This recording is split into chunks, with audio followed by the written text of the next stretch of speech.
नमस्कार विद्यार्थी मित्रांनो, आपल्या डबल ओ अकॅडमीच्या ई लर्निंग प्लॅटफॉर्मवरती तुम्हा सर्वांचं सहर्ष स्वागत आहे। तर जी काय अंगणवाडी सुपरवायझर पद भरती 2026 असणार आहे, याच्यामध्ये अंतर्गत जाहिरात कधी येईल आणि त्याचबरोबर त्याच्यामध्ये वयोमर्यादेमध्ये काय बदल झालेला आहे किंवा नाही, याबाबतची माहिती आपण आपल्या व्हिडिओच्या माध्यमातून जाणून घेणार आहोत। तत्पूर्वी बघा, आमच्या डबल ओ अकॅडमीच्या ई लर्निंग प्लॅटफॉर्मवरती वेगवेगळे कोर्सेस अवेलेबल आहेत, ज्याच्यामध्ये अंगणवाडी सुपरवायझर असेल, एएनएम, जीएनएम असेल, स्टाफ नर्स असेल, त्याचबरोबर औषध निर्माता, जलसंपदा बॅच असेल, नगर परिषद भरती, एफडीए बॅच, आदिवासी बॅच, त्याचबरोबर आरोग्य सेवक, आरोग्य सेविका, तलाठी भरती असेल, स्वच्छता निरीक्षक, पशुसंवर्धक, महिला व बाल विकास, टीईटी टेट आणि त्याचबरोबर एलएसओ ह्या वेगवेगळ्या बॅचेस काय असणार तर चालू केलेले असणार आहेत। काही बॅचेस आपण 5 जून पासून चालू केलेले आहेत, तर काही याचे काही उर्वरित नवीन बॅचेस असणार आहेत जे आपण 12 जून पासून स्टार्ट करणार होतो, परंतु वीकेंड असल्यापासून आपण पुन्हा 14 जून म्हणजे सोमवार पासून काय करतोय स्टार्ट करतोय।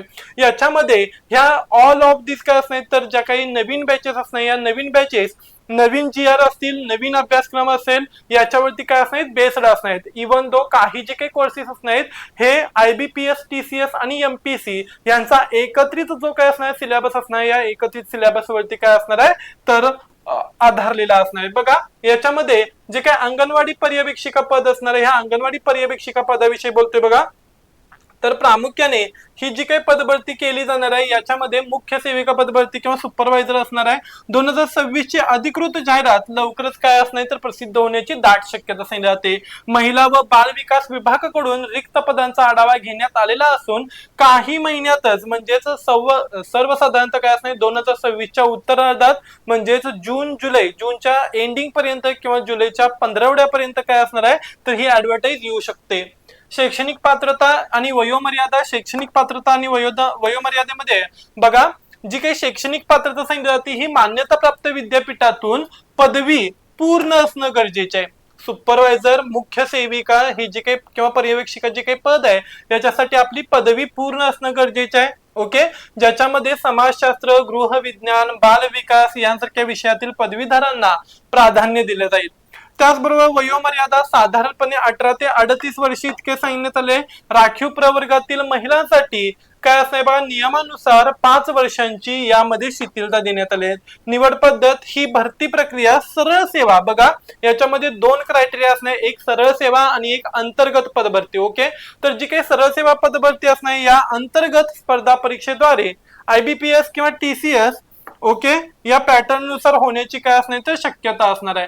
परीक्षेचा अपेक्षित अभ्यासक्रम, परीक्षेच्या तयारीसाठी तुम्ही आतापासूनच खालील विषयांचा अभ्यास सुरू करणे गरजेचे आहे, ज्याच्यामध्ये मराठी व्याकरण व भाषा असेल, इंग्रजी ग्रामर, त्याचबरोबर सामान्य ज्ञान जे काय असणार आहे बघा, लक्ष द्या, सामान्य ज्ञान, या सामान्य ज्ञान मध्ये प्रामुख्याने पहिला जो काही घटक असणार, हा पहिला घटक लक्षात ठेवायचा कोणता असणार आहे सामान्य ज्ञान मध्ये तर महाराष्ट्राचा भूगोल याचा विशेष तयारी करायचा आहे। प्लस याच्यामध्ये थोडेसे क्वेश्चन, 1-2 क्वेश्चन काय असू शकतात, भारताचा भूगोल असू शकतो। ओके, त्याच्यानंतर परत काय सांगितलं जातं, महाराष्ट्राचा इतिहास असेल, हा डीपली करा आणि त्याचबरोबर भारताचा जो काही इतिहास असणार आहे तो थोडक्यात असणार आहे। ओके, त्याच्यानंतर याच मध्ये सामान्य विज्ञान ज्याच्यामध्ये जीवशास्त्र, रसायनशास्त्र, भौतिकशास्त्र यांचा समावेश असणार आहे। ओके, त्याच्यानंतर चालू घडामोडी आणि गणित आणि काय असणार बुद्धिमत्ता, बौद्धिक चाचणी आणि अंकगणित यांचा समावेश असणार आहे। ओके, त्याचबरोबर बघा, होय, महाराष्ट्र अंगणवाडी पर्यवेक्षिका पदभरतीसाठी वयोमर्यादा महत्वाची असणार आहे, याच्यामध्ये बदल करण्यात आले आणि त्याचबरोबर वाढ सुद्धा करण्यात आलेली असणार आहे। ही वाढ अंतर्गत आणि त्याचबरोबर काय असणार सरळ सेवा, थेट भरती अशा दोन्ही प्रकारच्या उमेदवारांसाठी लागू असण्याची चिन्ह असणार आहेत। अंतर्गत भरतीसाठी वयोमर्यादित मोठी वाढ, अंतर्गत भरतीसाठी बघा जी काही वयोमर्यादित वाढ करण्यात आली ही अंगणवाडी सेविकांमधून पर्यवेक्षिका या पदांपर्यंत जाणाऱ्या स्त्रियांसाठी पदावरती बढती करण्यात येण्यासाठी काय करण्यात आले तर याच्यामध्ये एज क्रायटेरिया वाढवण्यात आले आहे। ओके, मग पर्यवेक्षिका हे पद मिळवण्यासाठी राज्य शासनाने कमाल वयोमर्यादा हे 55 वर्षावरून घटवून किती झालेले असणार तर 45 वर्षापर्यंत करण्यात आलेले आहे। ओके, नवीन बदल तर मुंबई उच्च न्यायालयाच्या नागपूर खंडपीठाने शासनाचा हा निर्णय रद्दबातल ठरवला आहे।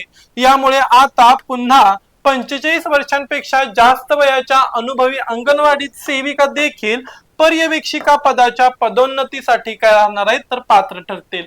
सरळ सेवा आणि उमेदवारांसाठी वयोमर्यादा याच्यामध्ये बघा तर खुले आणि राखीव प्रवर्गातील महिलांसाठी वयोमर्यादा शिथिलतेचे नवीन नियम खालील प्रमाणे लागू राहतील। खुला प्रवर्ग किमान या ठिकाणी 18 वर्षे ते 38 किंवा 39 वर्षापर्यंत लागू असणार आहे। मागासवर्गीय किंवा त्याचबरोबर राखीव प्रवर्ग ज्याच्यामध्ये SC ST OBC आणि EWS या नियमानुसार 5 वर्षांची सूट म्हणजेच 43 ते 44 वर्षापर्यंत महिलांना अर्ज करता येईल। विशेष सूट कोविड काळानंतर बघा शासनानंतर सरळ सेवेच्या काही परीक्षांसाठी 2 वर्षाची काय असणार अतिरिक्त सवलत दिली असणार आहे।